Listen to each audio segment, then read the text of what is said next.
Alhamdulillah kemarin kita melakukan operasi limb salvage surgery itu pada proximal humerus, itu dengan kasus kondrosarkoma. Yaitu kondrosarkoma itu suatu tumor ganas dari tulang rawan, ya. Dan ini dia berada di tulang lengan atas di bagian proximal bagian atasnya, di sendi bahu. Yang kita lakukan ini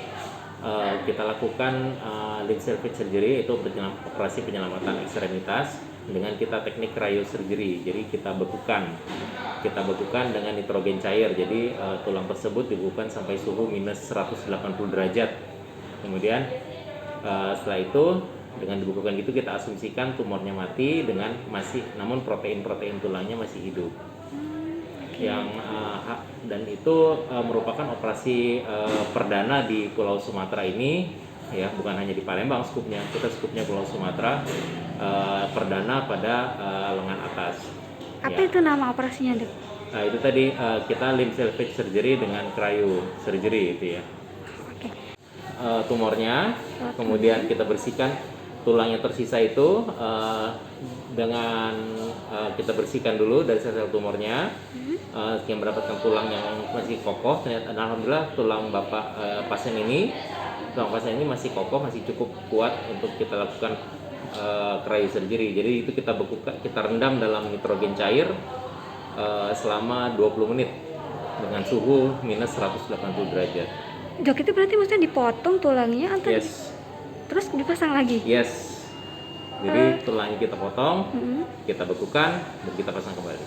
Itu biasanya penyakit apa sih, Dok, namanya? Nah, itu biasanya diterapkan pada tumor-tumor tulang yang ganas. Nah, pada tumor tulang yang ganas itu yang paling sering adalah osteosarkoma. Osteosarkoma kan tumor tulang tersering, tumor ganas tulang tersering. Kemudian yang kedua, yang ini baru pertama kali juga kita terapkan di kondrosarkoma, ya, jadi tumor tulang rawan ini, dan juga di ekstremitas atas, jadi di lengan atas. Selama ini kita lakukan cryosurgery ini di Palembang sendiri baru mulai bulan September tahun lalu. Baru saya merintis cryosurgery, dan ini di Palembang ini yang pertama di Pulau Sumatera. Jadi di kota-kota besar lain di Pulau Sumatera tuh nggak ada yang punya alatnya, baru di Palembang. Dan sejauh ini kita sudah melakukan sebanyak 7 kasus. 7 kasus khusus, Ya. di Siloam atau Di Siloam baru 2 kali. Di Siloam 2 kali. Di Siloam baru 2 kali. Satu di lengan atas, di daerah bahu. Ya. Oke. Dan alhamdulillah yang operasi berjalan lancar, tidak ada kendala. Biasanya itu, Dok, penyakitnya gara-gara apa sih gitu? Ya, yang namanya tumor itu penyebabnya banyak. Paling sering ada mutasi gen, jadi ada perubahan dari gen dari pasien tersebut sehingga dia riskan terkena tumornya. Biasanya gen-gen tersebut itu diturunkan dari nenek moyangnya, atau ya diturunkan dari nenek moyangnya lah, dan itu sehingga dengan resiko pasien ini, rata-rata pasien tumor tulang memiliki riwayat trauma, jadi riwayat terjatuh yang minimal. Nah, jadi di penelitian ini mengasumsikan bahwa terjatuh itu mengaktifkan gen tumornya. Oke. Berapa gitu? Oke, benar, pertanyaannya bagus ya, Mbak, ya. Jadi yang kalau kanker tulang yang tergantung jenisnya. Kalau osteosarkoma yang saya sebut pertama, kanker ganas tulang tersering, ya, paling sering, karena 90% kanker tulang itu adalah osteosarkoma. Itu paling sering terjadi pada usia belasan tahun. Ya, jadi bayangkan kalau zaman dulu terapi kanker tulang ini adalah amputasi. Ya, alhamdulillah ilmu kan berkembang, teknik operasi berkembang, teknologi juga berkembang. Saat ini kita bisa melakukan operasi kanker tulang tanpa amputasi, ya. Tapi tergantung dari seberat apa dulu datangnya. Kemudian alhamdulillah juga sehingga kalau pasien ini memiliki kualitas hidup yang baik lah setelah kita operasi. Sedangkan kita menjabarkan teknik operasi.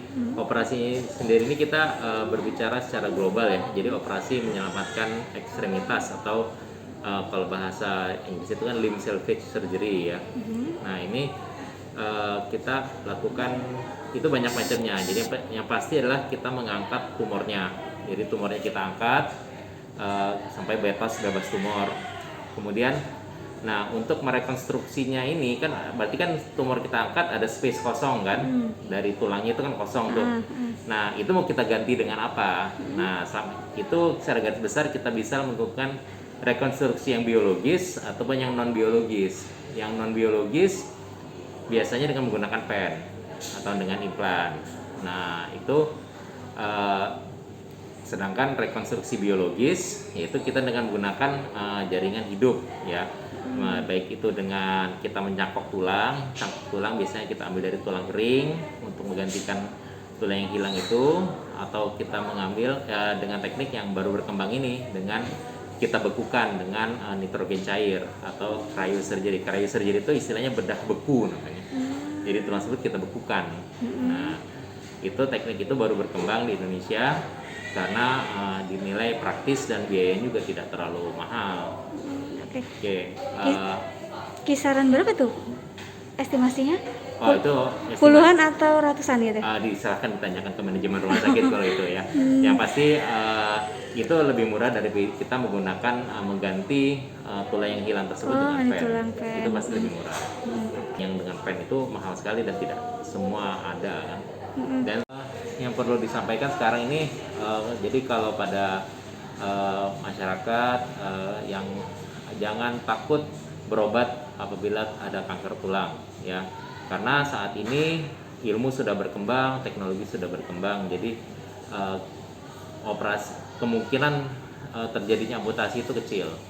Justru dengan semakin cepat datang, maka hasil yang dia baik akan semakin bagus. Hasilnya pun akan semakin baik, sehingga belum tentu tidak dilakukan amputasi. Ya, jadi itu yang saya harapkan ke masyarakat bahwa jangan ragu untuk berobat. Es itu di Eropa sudah berkembang ya. Di Eropa sudah berkembang dari tahun 2016 mungkin ya. Itu kan karena itu tadi dengan berbagai kesulitan, karena kesulitan yang dihadapi dengan menggunakan pen. Dan juga ini lagi karena banyak pasien kanker tulang itu usia muda, dengan kita pakai pen itu kan pasien tetap tumbuh ya, tetap tumbuh. Nah, pen itu otomatis kan harus disesuaikan panjangnya. Nah, itu juga kendalanya. Jadi makanya berkembanglah teknik rekonstruksi biologis. Pilihannya salah satunya dengan yang bedah beku ini. Dan itu diharapkan pasien masih tetap tumbuh. Ya, itu. Kemudian di Asia itu baru mulai berkembang sekitar tahun 2016 akhir, 2017, dan di Asia ini berkembang pesat. Yaitu tadi karena yang pertama tentu masalah anatomi Asia kan berbeda dengan anatomi Eropa. Kemudian yang kedua masalah tingkat ekonomi juga. Jadi kan karena harga pen itu mahal sekali ya. Kalau di Indonesia itu sekitar antara 150 sampai 200 juta harga pennya aja ya. Kalau ini berarti nggak sampai segitu ya? Nggak sampai segitu. Ya. Terus kenapa di Indonesia baru tahun berapa kalau di Indonesia? Kalau di Indonesia ini baru berkembang dari tahun 2018. Khusus di Sumsel mungkin? Di Sumsel itu tahun 2020 kemarin. Baru banget ya berarti? Iya, jadi saya kan baru selesai sekolah kanker tulangnya itu tahun 2018. Saya baru selesai ya, saya kemarin berusaha mengajukan alatnya, kemudian saya dan 2018 itu juga saya melihat dulu hasil-hasil yang selama ini dioperasi gimana kan. Dan alhamdulillah follow up-nya bagus semua. Oke lah, kita terapkan lah berarti. Ini kan suatu teknik yang akhirnya kita bilang affordable, jadi terjangkau tapi hasilnya bagus gitu kan. Gitu. Kalau di Sumsel sendiri cuman dokter atau ada dokter-dokter lain yang bisa seperti itu? Alhamdulillah di Sumatera ini hanya saya yang ngerjain. Jadi baru satu-satunya dok ya? Iya, bukan hanya Sumsel skupnya sih. Sumatera? Di Sumatera.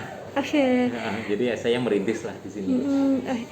Kalau dokter-dokter lain mungkin kenapa nggak tertarik juga untuk seperti itu dok ya? Terpikir atau gimana? Belum aja. Jangan lupa subscribe, share, komen, dan like ya.